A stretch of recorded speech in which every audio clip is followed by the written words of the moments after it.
Dernière prédication de notre série intime, naviguer à travers l'amour, l'engagement et l'identité. J'espère que vous avez compris maintenant que la dimension de notre intimité ne concerne pas uniquement notre sexualité. Et aujourd'hui, on va parler de notre identité. Et j'aimerais vous donner un verset, simplement qui va servir de base à toute notre réflexion ce matin. Ce verset, c'est au tout début de la Bible, dans le livre de la Genèse, chapitre 1, le verset 27, qui dit « Dieu créa l'homme à son image, à l'image de Dieu il le créa, mâle et femelle il les créa. » Ces mots, ce verset de la Genèse pose un cadre dès le commencement. Et on le sait, je le sais, vous le savez, tout le monde le sait, notre société, parce qu'on vit pleinement dedans, aime bien questionner les différents cadres. Et notre société aujourd'hui pose les questions suivantes. Est-ce que le genre serait une construction sociale ? Le sexe masculin ou féminin devrait-il être plutôt une question de choix personnel ? Y a-t-il plus de deux genres ? Alors autant le dire tout de suite, quand j'étais jeune, c'est-à-dire il y a 25-30 ans, j'avais 15 et 20 ans à cette époque-là, c'était jeune, ces questions ne se posaient pas. Aujourd'hui, non seulement on se les pose, mais en plus, nombre de nos contemporains, et peut-être plusieurs parmi nous dans cette salle, répondraient oui à ces trois questions. Aujourd'hui, vous avez sur le site du gouvernement une fiche pratique « Changement de sexe », servicepublic.fr, vous pouvez aller voir là-dessus, où l'on vous dit simplement que pour changer son sexe à l'état civil, il n'est pas nécessaire d'avoir suivi de traitements médicaux ou d'avoir été opéré. Il faut démontrer que le sexe indiqué sur votre état civil ne correspond pas à celui de votre vie sociale. La demande est faite auprès du tribunal. Aujourd'hui, vous trouverez aussi très facilement en ligne, quelques clics, toutes les démarches, soins et dangers liés à une opération de changement de sexe. Et si vous faites, comme je l'ai fait il y a quelques années, un petit tour dans un service de chirurgie plastique, à l'hôpital Saint-Louis par exemple, où j'ai été, vous verrez que ces opérations sont des réalités. Alors bien sûr, il y a 25 ans, Simone de Beauvoir avait déjà écrit son plus fameux ouvrage, Le deuxième sexe. Et vous connaissez sa phrase la plus célèbre, « On ne naît pas femme, on le devient », certains le savent, ok ? Vous savez, le culturalisme, ce mouvement de l'anthropologie et des sciences sociales qui cherche à rendre compte de l'intégration sociale des individus et qui considère comme primordiale l'influence du milieu culturel, les formes acquises de comportement avaient déjà, dans ces années-là, marqué profondément les esprits, notamment aux États-Unis. Seul truc, c'est qu'à l'époque, la technique ne permettait pas concrètement de changer de sexe. Aujourd'hui, l'émergence de ces questions de genre, du gender, en anglais, semble liée finalement à une réalité que l'on observe dans bien d'autres domaines que celle de notre identité ou de notre sexualité. La distanciation toujours plus grande de l'être humain vis-à-vis de la nature. Comme si l'humain, souvent défini comme anti-nature, ne devait rien à celle-ci, ou plutôt comme si, pour s'en affranchir et pour devenir pleinement humain, alors il devait s'en arracher. On sait en France, parce qu'on aime bien philosopher, on est la seule nation qui fait de la philosophie. Selon un idéal des Lumières, c'est ça qui est prégnant. C'est la culture, la source de tout sens et de toute valeur. Cette pensée-là trouve aujourd'hui, finalement, son expression et son aboutissement dans la capacité technique de l'homme à s'affranchir de sa condition de créature. Alors, je l'ai dit tout à l'heure, j'ai fait un petit tour dans un service de chirurgie plastique et je vous laisse le mystère du pourquoi. Les cheveux, certains disent, ça va ou... Non, c'était tout bête. Il se trouvait que j'avais un gros kyste dans le dos, il faut l'enlever. Une femme travaillant à Saint-Louis, c'était tellement simple. Donc j'ai été dans ce service pour faire enlever ça. Ça a duré un peu de temps parce qu'ils avaient mal fait un truc, il fallait que j'y retourne et tout ça. Bref, on passe vite là-dessus. La réalité, c'est que ce qui m'a frappé dans ce service, ça n'a pas été les personnes qui ont subi une opération, de changement de sexe par exemple, de réorientation peut-être. c'est les soignants. Vous savez, les soignants et leurs regards, leurs mots bienveillants, accueillants, sans jugement. Et moi, j'étais là, comme ça, et je me suis mis à réfléchir. Je me suis rappelé de ce verset de Matthieu 9. Ce ne sont pas ceux qui se portent bien qui ont besoin de médecins, mais les malades. Allez et apprenez ce que signifie. J'aime bien cette dimension. Hein. Ce ne sont pas les bien portants qui ont besoin d'un médecin, mais les malades. Et juste après, il dit, allez et apprenez ce que signifie je prends plaisir à la miséricorde, gros mot pour dire à l'amour, et non au sacrifice. Et là, j'ai pensé à l'Église, avec un grand E, pas simplement l'Église de Valence, pas simplement l'Église où j'étais à l'époque. J'ai pensé à l'Église et j'ai pensé à notre regard à nous. J'ai pensé à notre regard, à notre accueil, à notre raison d'être finalement. J'ai pensé à cette parabole du fils prodigue. Vous savez, on l'aime beaucoup, le fils prodigue. On aime bien se la raconter, mais qu'est-ce que c'est difficile de mettre en pratique ce qui est dit, parce que qu'est-ce que c'est difficile d'accueillir quelqu'un qui a dilapidé, qui a fait la fête, qui a fait wouhou. Franchement, c'est compliqué. On n'a jamais le même regard exactement que celui du Père, ou alors on va avoir un petit a priori derrière. Dans cette série, on essaye de parler vrai. Si vous l'avez remarqué, c'est juste derrière, c'est magnifique. C'est un cœur qui a été mis en illustration. Parce que finalement, en éthique et dans la foi aussi, tout ce qui compte, c'est ce qu'il y a là, dans notre cœur. Dans cette série, on essaye de parler vrai et on essaye aussi de ne pas fuir devant les réalités de notre société. Il ne s'agit pas de juger. Après tout, on n'est jamais responsable que d'une seule personne dans la vie. C'est soi-même. Il ne s'agit pas de juger, ça c'est le boulot de notre Seigneur, mais franchement, peut-être que votre enfant à la maternelle est le petit copain d'un autre enfant qui est élevé de manière neutre, c'est-à-dire sans distinction entre est-ce que c'est un garçon ou est-ce que c'est une fille. Non, il décidera plus tard. Possible. Peut-être qu'au boulot, soudainement, vous avez un collègue qui souhaite se faire appeler Pauline alors que c'est Paul depuis 15 ans pour vous. Peut-être même que c'est dans votre propre famille qu'il y a des personnes qui se posent ces questions, qu'il y a peut-être même des personnes en transition. Du coup, comment on se place ? Qu'est-ce qu'on dit ? Comment est-ce qu'on peut apporter du soutien, de l'amour et réfléchir ? Comment est-ce que nous, chrétiens, on devrait comprendre et envisager les concepts d'aujourd'hui finalement, et le genre comme d'autres questions, comment nous devrions les interroger, les comprendre à la lumière des Écritures ? Vaste sujet pour une prédication. J'étais avec mon meilleur ami la semaine dernière et il me demandait sur quoi j'allais prêcher. On discute un peu de ça, je dis je vais prêcher là-dessus. Il me regarde et dit t'aimes bien provoquer toi. Et je dis oui, peut-être un petit peu. Et c'est pour ça que j'aimerais commencer cette prédication en disant une chose, un mot. Ce mot, c'est pardon. Pardon si vous avez souffert à cause de l'Église, d'une manière ou d'une autre. Pardon. Parce que l'Église, quand même, il faut dire, est souvent connue depuis longtemps pour... L'Église et les chrétiens, on est souvent connus quand même pour nos boycotts, nos pétitions, nos fameuses...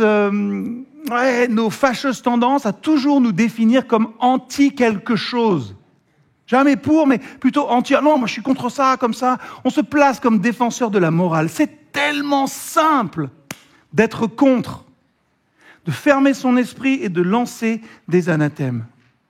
Je crois qu'il y a une chose importante à comprendre, c'est que se poser des questions sur les autres ne devrait jamais nous empêcher de nous en poser sur nous-mêmes. Et j'ai remarqué une chose un peu inquiétante. La moralité qui anime nos actions est une bonne chose, mais souvent, elle s'accompagne d'une indignation, d'une manière de parler qui pousse à rejeter. Je pense qu'il est temps de réaliser qu'on ne peut pas, on ne peut plus, on ne doit pas parler en termes de « eux » et « nous ». On ne peut pas faire ça. Il faut parler en nous d'une manière beaucoup plus globale. Nous sommes, en tant que chrétiens, membres de cette société et nous partageons, que vous le vouliez ou non, que vous l'exprimiez ou non, les mêmes questionnements, les mêmes défis et peut-être parfois les mêmes souffrances. Bien trop souvent, on ne sait pas trop quoi faire d'autre que s'opposer. Quand on voit quelque chose qu'on n'aime pas, on est indigné. Et on a oublié comment être en désaccord sans être en colère. Franchement, souvent, quand on dit « Ah, je ne suis pas d'accord », vous me direz peut-être c'est très français ça. Vous savez, on a des lignes rouges qui définissent notre orthodoxie. On juge les gens selon ce qu'ils sont dedans ou dehors. Ceux qui sont du bon côté, ceux qui sont du mauvais côté. Ce faisant, on choisit des alliés et pas des amis. Or, Jésus nous appelle ses amis, merci. Jésus nous appelle ses amis. Pourtant, franchement, quand je regarde même ma vie, je ne suis pas souvent du bon côté de la ligne, je pense. C'est pas ce qui a empêché Jésus de m'appeler un ami, c'est pas ce qui l'a empêché de me sauver, c'est pas ce qui l'empêche de me parler par ses Écritures chaque jour, c'est pas ce qui l'empêche de m'aimer. Cessons de penser en eux et nous là. La vie, c'est vrai, et c'est la première chose que je dis, ne se résume pas à ce pour qui ou ce pour quoi vous êtes, ou ce pour qui ou ce contre quoi vous êtes. Parfois, la vie, ça se résume simplement à accompagner des êtres humains comme moi qui tentent de découvrir qui ils sont réellement. En tout cas, pour nous chrétiens, il s'agit toujours d'aimer les autres et de choisir de voir l'image de Dieu se refléter en chacun d'eux. Que l'on soit d'accord ou non avec leur choix. Le problème de la colère et de l'indignation, c'est que personne ne veut vous écouter quand vous êtes comme ça. Tous ceux qui vivent en couple depuis plus de 3 semaines le savent. Personne ne veut écouter ce qu'on a à dire, si ce n'est nos alliés les plus féroces. Et vous savez, en disant ça, il y a quelque chose de tragique qui se produit. Quand on est toujours dans l'indignation, dans le contre, ça nous éloigne des autres. On se retire de plus en plus, on devient un groupe marginal, et après on se plaint. On se plaint que personne ne nous écoute, mais personne n'écoute l'Église. Ça nous pose des questions. On est si bien entre nous. C'est ça qu'on se dit souvent. Ah, c'est nous, pas eux. Est-ce notre appel? Est-ce notre identité à nous? Est-ce notre raison d'être en tant qu'Église? Je crois que nous devons vraiment penser à briser ce cycle. Nous ne pouvons pas continuer à parler de grâce si chaque désaccord que l'on a entraîne une guerre ou une séparation. Réfléchissez 1 minute. Votre indignation, parfois. Est-ce que votre indignation, particulièrement peut-être dirigée contre les gens des autres camps, vous en trouvez tous, est-ce que ça vous a déjà mené quelque part? Est-ce que votre indignation a déjà rendu votre Dieu plus grand et votre cause plus forte? Non. Notre indignation nous discrédite souvent devant ceux avec lesquels nous ne sommes pas d'accord. Là, je vous vois sourire et je suis content que personne n'ait quitté la salle encore. Il faut toujours aller jusqu'au bout de la prédication avant de partir et de dire que c'est... Attention, il est très important d'avoir des convictions fortes. Il n'y a jamais eu un moment dans l'histoire où tout le monde a été d'accord. Notre monde a été façonné, pour le meilleur et pour le pire, par la lente lutte entre les idées et les valeurs. Mais je crois aussi qu'il a été lentement façonné par ceux et celles qui ont eu le courage de trouver un terrain d'entente et de construire à partir de là. Et les questions d'identité, pour nous, Église, et d'identité sexuelle notamment, nous posent des sacrés défis. Ce serait complètement idiot de dire le contraire. L'indignation, le fait d'être en colère ne changera jamais le monde. L'amour changera le monde. Et être furieux devant une situation ne convaincra personne. Soyons conscients que notre vérité, ce qu'on a, la vérité dans le Christ, dans la Bible, dans les évangiles, ne pourra être entendue que si notre grâce se fait sentir. Notre vérité, notre message ne pourra être entendu que si notre grâce se fait sentir, parce que le meilleur avocat de la vérité, et je pense que c'est biblique, et je pense que c'est ce que Jésus a fait, le meilleur avocat de la vérité, c'est l'amour. Voilà mon préalable. Maintenant, on va rentrer dans les questions techniques. Et je dois le dire un peu plus casse-figure, et il faut bien l'appeler. Dieu créa l'homme à son image. À l'image de Dieu, il le créa, mâle et femelle, il les créa. Boum! Je pourrais avoir 6 procès rien que pour ça. Aujourd'hui, c'est ça, hein? Rien que ce verset-là, aujourd'hui, semble être un souci. Et c'est Laetitia Louis Schweitzer qui disait « Si on se pose cette question du genre, aujourd'hui, c'est parce qu'elle dépasse de loin les études sérieuses et paisibles que l'on pourrait espérer. » Et il a raison. Et je trouve que c'est d'autant plus surprenant aujourd'hui que parler de la question du genre, c'est poser la question finalement de la différenciation entre hommes et femmes, entre le féminin et le masculin. C'est parler d'altérité du caractère de ce qui est autre. Auparavant, peut-être encore aujourd'hui quand même pour plusieurs, le sexe masculin ou féminin, c'est une qualification binaire, objectif. Le sexe fait référence à des divisions basées sur l'anatomie et les fonctions reproductives. Bref, on est homme ou on est femme. Aujourd'hui, beaucoup affirment que ça se discute. Ce n'est pas forcément si objectif que ça. C'est plutôt arbitraire. Par exemple, certains vont même aller jusqu'à dire que le sexe, finalement, il est attribué à la naissance. On va nous le donner, mais en fait, ce n'est pas vraiment ça. La notion moderne de genre, vous savez, la paire de rôles sociaux fondés sur le sexe et la personne, c'est une invention récente et c'est difficile à examiner. Parce que le genre n'est pas une réalité objective. Ça ne l'est que dans le domaine de la linguistique, le moment où l'on parle. Ça ne signifie rien de tangible, le genre, ce grand mot. Est utilisé finalement pour désigner une réalité psychologique indépendante du sexe biologique. C'est la perception du soi subjective que je suis un homme ou une femme. C'est juste ça. À l'heure actuelle, c'est vrai que ça se marque surtout par, il y a des batailles sur le choix et la demande d'utilisation de pronoms particuliers, on veut préférer certains noms à d'autres, on parle de dead names et tout ça, pour correspondre à la perception de soi plutôt qu'à la réalité objective. Donc vous voyez qu'aujourd'hui, le sexe, la sexualité, je suis homme ou femme, peut être tout à fait objectif d'un côté et subjectif d'un autre. Que dire? On pourrait se dire, la société va quand même regarder et puis valoriser ce qui est objectif. Notre société, notre culture valorise désormais la modification de la réalité physique objective de nos corps pour s'adapter à l'impression subjective de nous-mêmes. Soyons honnêtes. 2 minutes. La perception de soi de la plupart des gens, correspond à leur sexe biologique. Non, majorité. Pour un certain nombre, c'est vrai, pour un petit pourcentage, ce n'est pas le cas. Et la détresse qui est causée par ça, par cette dissonance, est appelée dysphorie de genre. Certains choisissent de s'identifier comme transgenre, un homme s'identifie comme femme ou une femme s'identifie comme homme. Ce qui revient finalement et essentiellement à écouter en priorité la psychologie au détriment de la biologie. Je suis tangent là, je sais. Mais attention, je ne remets absolument pas en cause, et nous ne devrions pas, remettre en cause la réalité et la difficulté, les souffrances réelles de certains cas.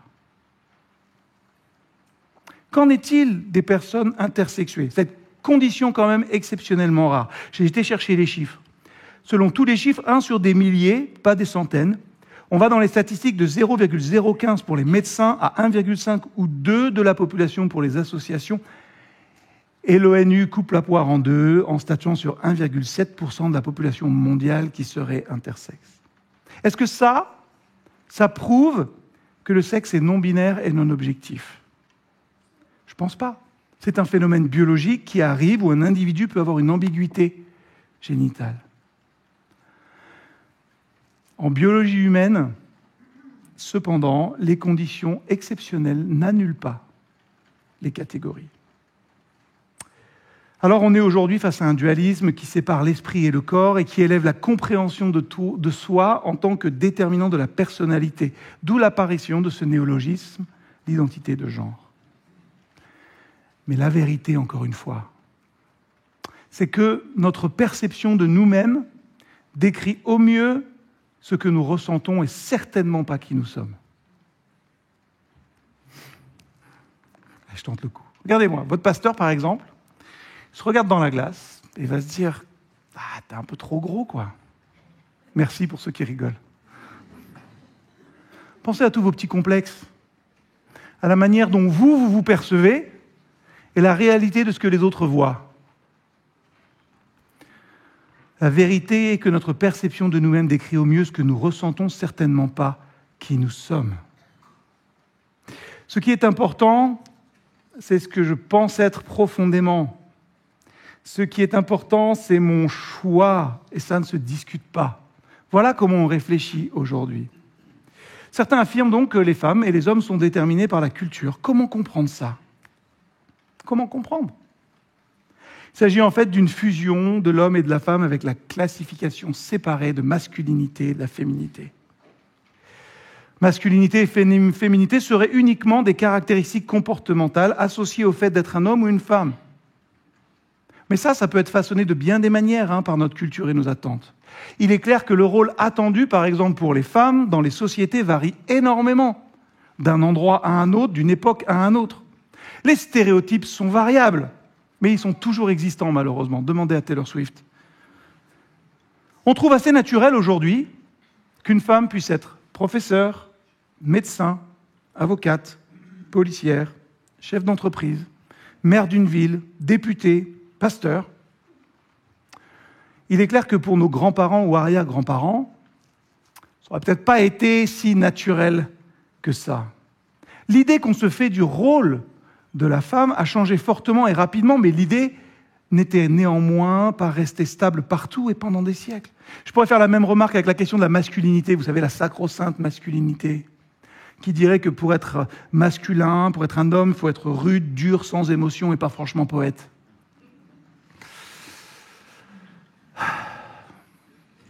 Est-ce à dire qu'il n'y a pas de distinction entre un homme et une femme ? Et je crois que c'est là qu'il est important en tant que chrétien de nous tourner vers les Écritures normatives pour notre vie et non vers les normes culturelles pour les hommes et les femmes qui peuvent être façonnées par la société. Nous ne devrions pas, en tant que chrétiens, confondre une volonté de conserver un ordre ancien avec la volonté de Dieu. Genèse 1 nous parle avant tout de la création et du rôle de l'être humain, mâle et femelle. Et le rapport, jusque-là, entre l'homme et la femme, il relève de quoi ? Il relève de l'égalité et de la complémentarité. Et après, on n'a pas grand-chose de beaucoup plus précis. Les choses, on le sait, elles se gâtent après la chute, à laquelle, faut-il le rappeler, contribuent l'homme et la femme de manière égale. La Bible ne dira plus grand-chose après ça. Elle nous décrit des rapports qui varient selon les temps et les lieux. Mais croire que la femme biblique est une femme qui reste constamment à la maison est une erreur. Regardez Myriam, Déborah, Hulda, par exemple. Tout ça pour dire que la Bible, et donc nous, n'avons pas à craindre des études honnêtes sur les différentes appréciations et la place de la femme et de l'homme. Dieu créa l'homme à son image, à l'image de Dieu, il le créa, mâle et femelle, il les créa. Ce premier récit, ce premier chapitre est essentiel. Dieu crée l'être humain à son image comme son représentant sur terre, et cet être humain est homme et femme. Et toute la vocation qui lui est adressée par la suite concerne indistinctement l'humain, aussi bien homme que femme. Dès ce premier chapitre, c'est l'unité de l'être humain sous sa double forme qui est affirmée. On a un deuxième récit de création, au deuxième chapitre qui permet d'aller plus loin. Le Seigneur Dieu se dit « Il n'est pas bon que l'être humain soit seul. Je vais lui faire un vis-à-vis qui lui corresponde, capable de le secourir. » Avec de la terre, le Seigneur façonna quantité d'animaux sauvages et d'oiseaux, et il les conduisit à l'être humain pour voir comment celui-ci les nommerait. Chacun de ces animaux devait porter le nom que l'être humain lui donnerait. Celui-ci donna donc un nom aux animaux domestiques, aux animaux sauvages et aux oiseaux, mais il ne trouva pas de vis-à-vis qui lui corresponde, capable de le secourir. Alors le Seigneur Dieu fit tomber l'homme dans un profond sommeil, il lui prit un de ses côtés et referma la chair à sa place. Avec ce côté, le Seigneur fit une femme et la conduisit à l'homme. Celui-ci s'écria « Ah !» Je suis sûr que c'est ce qu'il a fait. Cette fois, voici quelqu'un qui est plus que tout autre du même sang que moi. On la nommera compagne de l'homme, car c'est de son compagnon qu'elle fut tirée. C'est pourquoi l'homme quittera père et mère pour s'attacher à sa femme. Ils deviendront tous deux une seule chair. L'homme et sa femme étaient tous deux nus, mais sans éprouver aucune gêne l'un devant l'autre. La parole de Dieu indique que les hommes et les femmes, tout en étant de valeur égale, sont distincts aussi dans leur appel. Dans ce récit de la création, Dieu crée la femme pour qu'elle soit l'aide qui lui convient, ou le vis-à-vis dont il a besoin. Et le mot assistant, vis-à-vis, en hébreu, Ezer, ne désigne pas quelqu'un de valeur moindre. Ezer, on le trouve 21 fois dans l'Ancien Testament, et 16 fois, c'est fait pour désigner Dieu comme aide à Israël. Cette femme capable de le secourir, ça communique de la complémentarité, à la fois similitude et dissemblance. Adam et Ève sont à la fois semblables en tant qu'êtres humains et également différents en tant qu'hommes et femmes. Dieu veut que la femme complète et ne soit pas une simple reproduction de l'homme. Heureusement. Dieu veut que la femme complète et ne soit pas une simple reproduction de l'homme. Cette différence d'appel, c'est la conception, c'est le projet de Dieu depuis le début. La dualité homme-femme est constitutive de notre humanité. Émile Brunner, un théologien juif, disait « L'homme n'est pas créé comme un solitaire, mais comme être à deux. Et pas simplement comme deux êtres humains, mais comme deux appartenant nécessairement l'un à l'autre, destinés et orientés conformément à la création pour être en somme comme deux êtres ne pouvant être l'un sans l'autre. » Ça revient à dire une chose qui est difficilement entendable aujourd'hui, Ça veut dire que notre identité d'homme ou de femme est une création de Dieu. Nous ne nous faisons pas hommes, nous ne nous faisons pas femmes, nous ne nous choisissons pas, nous recevons de Dieu notre identité d'homme ou de femme. Après, la manière de l'habiter, la masculinité et la féminité, c'est une autre histoire. Être créé à l'image de Dieu et être un homme ou une femme, voilà des caractéristiques essentielles pour l'être humain. Vous pouvez méditer de toutes les manières, comprendre le texte de la Genèse de plein de façons, mais ça, c'est la réalité. Être homme ou femme sont des caractéristiques essentielles pour un être humain. Le sexe, masculin et féminin, n'est pas simplement biologique ou génétique, tout comme l'être humain n'est pas simplement biologique ou génétique. Vous n'êtes pas que de la biologie ou de la génétique. Le sexe est d'abord et avant tout une réalité spirituelle, ontologique, excusez-moi le gros mot qui veut dire première, créée par Dieu. Ça veut dire qu'être homme ou femme ne peut pas être changé par des mains humaines. Le sexe est une catégorie de l'œuvre de Dieu, sa conception originale et éternelle. Et c'est là le problème. C'est là ce qui pose souci. C'est là le point central. C'est que, malheureusement, notre corps n'est pas un choisi, mais un donné. Homme ou femme, vos caractéristiques, vous n'êtes même pas content. Vous dites, non, j'aurais bien aimé être un peu différent. Ça nous arrive des fois, non? La réalité, c'est que la Bible nous dit que notre corps est un donné et pas un choisi. Et le fait qu'il y ait, et ce serait absurde de le nier, une certaine part de construction sociale dans notre identité sexuelle n'enlève rien à l'importance du corps sexué dans notre identité. Le fait douloureux et parfois dramatique que certains n'aient pas une identité biologique claire, intersexualité, ou n'arrivent pas à assumer leur identité sexuelle, transsexualisme, voire simplement parfois éprouvent des désirs pour le même sexe, n'enlève rien. C'est une réalité, on en prend conscience.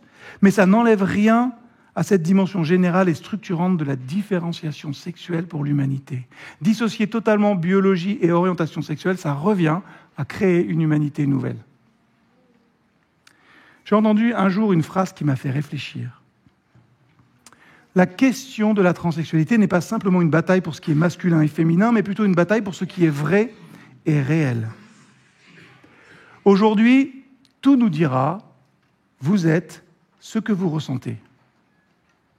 Du coup, c'est l'expérience qui règne en maître. On parle même parfois de la dictature de l'expérience. Et tout doit s'incliner devant elle. Pour les plus anciens parmi nous, ceux qui connaissent encore ces vieux slogans de la Réforme, sola fide, sola gratia, sola scriptura, on pourrait dire qu'aujourd'hui, la sola experientia, mon expérience, seule l'expérience a vaincu la sola scriptura, l'écriture seule. Mais Dieu nous dit, tu es comme je t'ai créé. Parfois c'est douloureux, même pas sur des questions de sexualité ou de genre. Tu es comme je t'ai créé. La vérité n'est pas quelque chose à ressentir. Elle n'est pas basée sur notre perception de nous. C'est ce qui est difficile à comprendre depuis toujours, c'est ce qui est difficile à accepter. La Bible nous dit que rien n'est plus trompeur que le cœur humain, impossible de le guérir, et qui peut le comprendre ? Jérémie 17, verset 9. Si vous avez déjà été amoureux, j'espère que vous l'êtes, que vous le serez, que vous l'êtes toujours, vous savez qu'on ne peut pas faire confiance à nos propres pensées, à nos propres sentiments. On aime bien s'arranger avec les choses, mais on peut les soumettre à Dieu parce que nous pouvons faire confiance au Seigneur pour toujours, car le Seigneur est un rocher éternel. Et l'Écriture nous enseigne que dans cette dimension de l'humanité, la dualité homme-femme, père, mère, structure la condition humaine. Et c'est Louis Schweitzer qui conclut « Si nous devons prendre en compte avec respect et amour les situations exceptionnelles, des personnes qui ne rentrent pas dans le cadre souhaité, il faut se garder d'en faire un argument pour dissoudre la structure et la condition humaine en laissant croire que les arrangements sont possibles et permis. La souffrance et l'exception, la souffrance de l'exception ne justifie pas la remise en cause de la création. » Notre monde continue à évoluer et il va continuer. Trouver un terrain d'entente peut s'avérer difficile dans toutes ces réalités, mais je crois que c'est de notre devoir de le trouver. Je crois qu'il est de notre devoir de penser différemment. Je pense qu'il est de notre devoir de nous poser la question, est-ce que mon indignation, est-ce que mon rejet m'éloigne des personnes qui ne sont pas d'accord ? Si tel est le cas, alors il faut briser le cycle. Il est peut-être temps aussi de nous excuser auprès des personnes que l'on a aliénées. Il est peut-être temps de nous confronter avec ceux où nous ne sommes pas d'accord, de comprendre enfin leur point de vue. Peut-être qu'il est temps tout simplement de nous rappeler que nous sommes toutes et toutes créés à la même image. Je pense que pour que les choses changent vraiment, ça va prendre du temps. Mais pour que les choses changent vraiment, nous devons être le changement. On commence par nous, ici, simplement réunis là. La grâce est contagieuse, je le crois. Et je pense qu'on serait surpris de voir la rapidité avec laquelle l'atmosphère autour de nous peut changer lorsqu'on choisit la grâce plutôt que la colère, le rejet ou l'indignation. Alors, on ne va pas se tromper, il y a encore bien des débats à mener, il y a encore bien des discussions à avoir, mais on doit se joindre à la conversation. On doit se joindre à la conversation pour rappeler ces vérités, pour pouvoir faire une différence. Alors sur cette question du genre, de l'identité, et pour conclure, je dirais qu'on est devant une situation complexe, c'est vrai. Une situation où il est difficile de dire quelque chose aujourd'hui. Pourquoi ? Parce que certains me diraient d'une manière un peu bourrue, « Oh, on ne peut plus rien dire !» C'est peut-être pas plus mal qu'on puisse plus rien dire. Quelquefois, quand même. Mais aussi, je crois, parce que sur ce sujet-là, de l'identité, de la sexualité, on mélange un peu tout. Le regard sur l'homosexualité ou toute autre forme de sexualité, qui revendique l'égalité des droits, la réflexion sur ce qu'il peut y avoir de construit, de culturel dans l'identité homme-femme, la pédagogie pour enseigner l'égalité des sexes, et c'est bien. La pédagogie pour brouiller toutes les différences entre les sexes, c'est moins bien. Que faire alors ? Comment est-ce que nous, en tant que chrétiens, on réagit ? Peut-être qu'il nous faut simplement raison garder et ne pas réagir à l'excès par l'excès. Ne pas tomber dans le rejet de l'autre, y compris l'autre différent dans sa sexualité, mais rester dans l'amour et la vérité et dire la vérité dans l'amour. Tout un programme, Dire ce qui nous semble juste et vrai est une manière de vivre libéré et libre. C'est aussi un devoir, à faire avec prudence et toujours avec amour. Personnellement, et je sais que je prends des risques en le disant, je refuse de gommer la biologie. En tant que chrétien, je refuse de placer ma pensée, ma psychologie au-dessus de l'Écriture. Par contre, je peux dire une chose, je suis ce que Dieu m'a fait. Et Dieu ne fait aucune erreur. Ça va loin, ça. Je suis ce que Dieu veut. Et Dieu ne fait aucune erreur. Si on partait de là, si nous pouvions peut-être commencer à réfléchir paisiblement, vous savez, accueillir l'autre différent, paisiblement, et vivre tout simplement en arrêtant de nous chercher des noises, d'être toujours contre. Comment est-ce qu'on chemine avec ça ? Je vais terminer en disant une chose qui dépasse de très loin la question de ce matin. J'ai une prière. Je ne vais pas faire « j'ai un rêve », ça a déjà été fait. J'ai une prière, en tout cas, une volonté, et je vais m'acharner à faire ça. Je vais avoir besoin de chacun d'entre vous. Mais si des personnes blessées, mises de côté, persécutées, franchissent les portes de notre Église, j'ai un seul désir, c'est qu'elles n'aient plus jamais envie de partir. Vaste programme, comme on dirait. Qui suis-je ? Qui suis-je ? Je suis créé à l'image de Dieu. Et je suis, moi le premier, un pécheur racheté. Rien de plus, mais rien de moins non plus. Amen.